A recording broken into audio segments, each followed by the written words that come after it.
Good evening, everyone, and welcome. Thank you for joining us both in person and online for tonight's Twin Rivers Triangle Coalition meeting. Whether this is your first meeting or you've attended previous meetings, we are grateful for your participation and commitment to learning more about environmental health in our community. During our last meeting, we discussed the history of the Twin Rivers Triangle area and why understanding neighborhood history is important when environmental investigations are conducted. Tonight, we will build on that foundation by exploring environmental contaminants, where they come from, how people can be exposed to them, and what environmental health professionals mean when they discuss exposure pathways and health risks. As always, this meeting is intended to be educational and community-focused. We encourage questions, discussion, and participation throughout the evening. For those joining us for the first time, Chasten Gold serves as an independent community resource through the Technical Assistance Grant Program.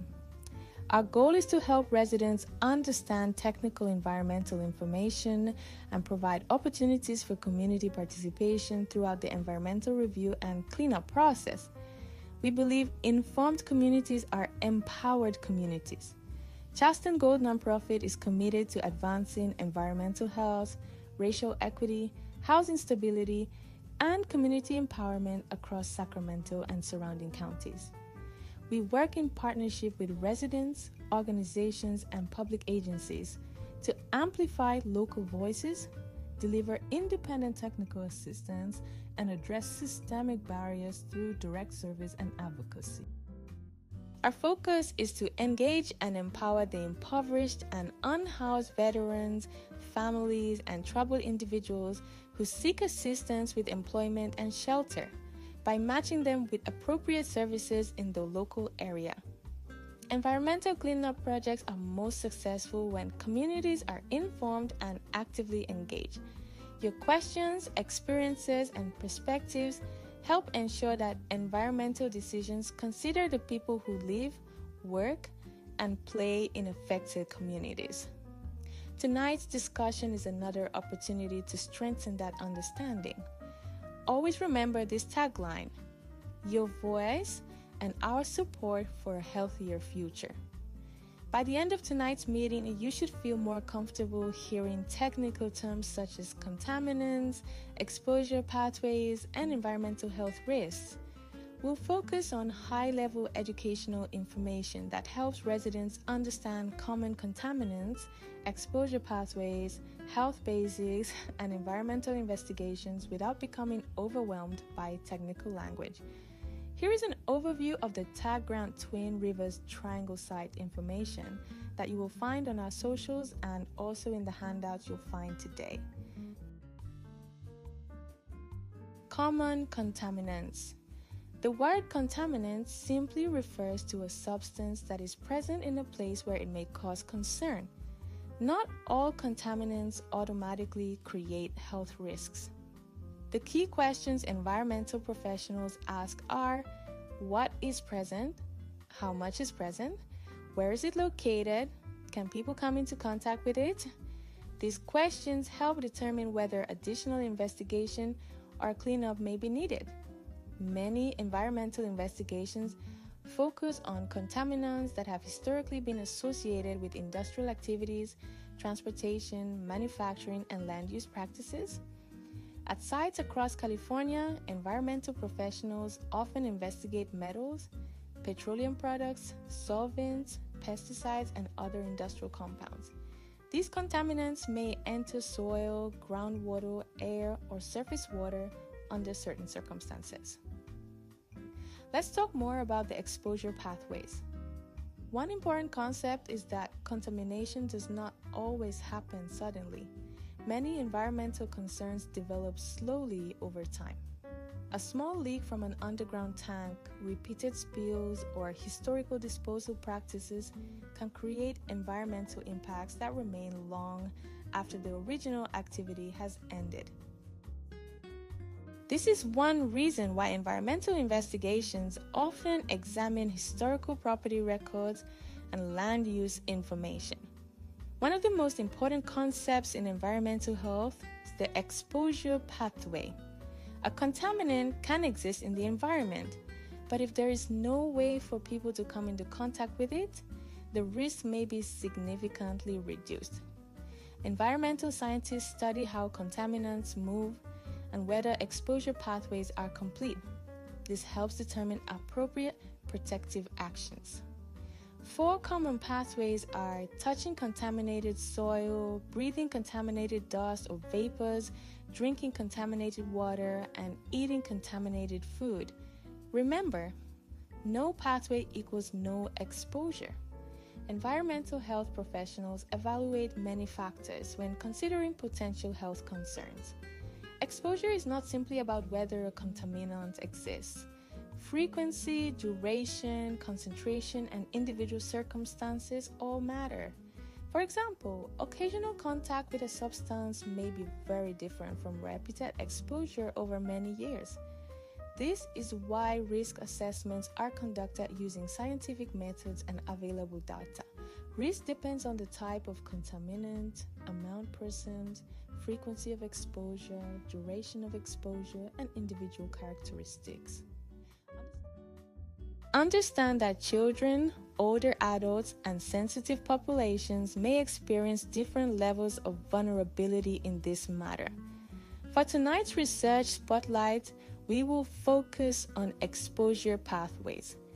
Environmental health research consistently demonstrates that reducing exposure opportunities significantly reduces potential health concerns.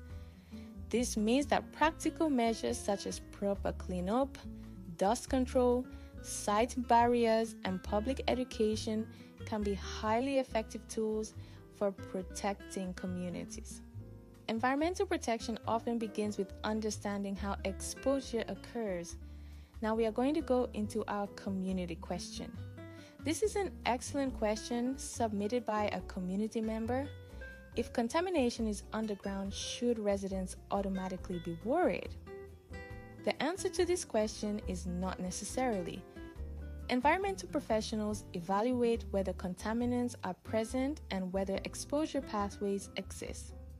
If contaminants are isolated underground and there is no pathway for human contact, risk levels may differ from situations where contaminants are accessible.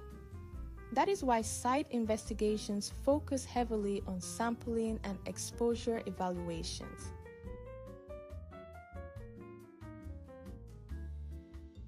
At this time, we will transition into our breakout activity. Please divide into 4 groups and select one spokesperson. You will have approximately 10 to 15 minutes to discuss the questions shown on the screen. What environmental concerns do residents most commonly hear about?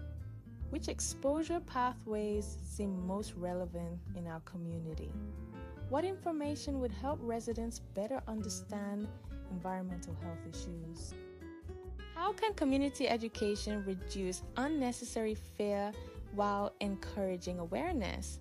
Think about environmental concerns that residents commonly discuss, where information gaps may exist, and what resources could improve community understanding. We'll reconvene after the activity and hear from 2 groups.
Anyone want to share?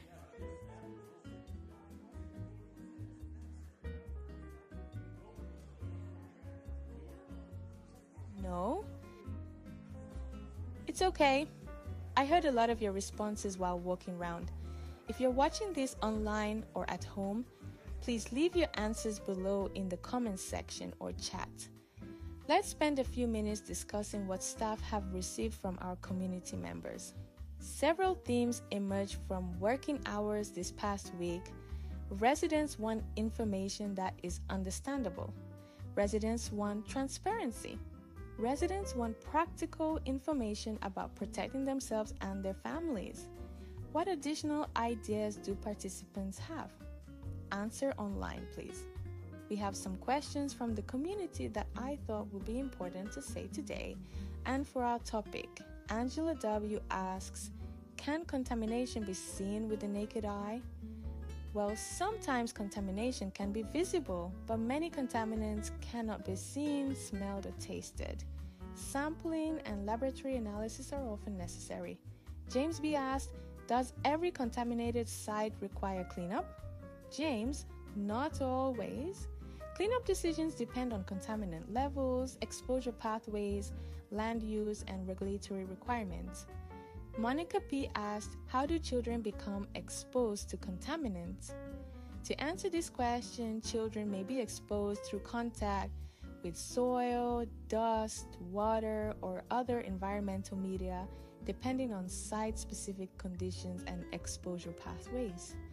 Just so you know, staff have also created a book called The Day I Met Captain Fresh.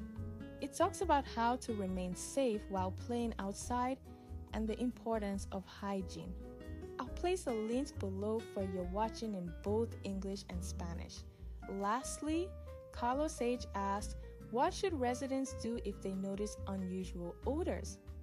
Residents should document observations and report concerns to appropriate local agencies or project representatives when applicable. Thank you all for the amazing questions, and we look forward to continually helping you all. Tonight we explored foundational environmental health concepts that will help us understand future discussions regarding site investigations and cleanup activities. Understanding contaminants is only one piece of the puzzle. Understanding how people may come into contact with contaminants is equally important. These concepts will become even more relevant as we discuss environmental investigations during our next coalition meeting. Thank you all for joining us tonight. We appreciate your willingness to learn, ask questions, and contribute to these important discussions. Your participation strengthens our community's understanding of environmental health and supports meaningful engagement throughout the Twin Rivers Triangle process. As always, if you have questions or comments between meetings, please contact us at support@chastengo.org. We look forward to seeing you on May 7th as we discuss the environmental investigation process and how scientists gather the information used to make environmental decisions. Have a wonderful evening, and thank you for being part of the Twin Rivers Triangle Coalition.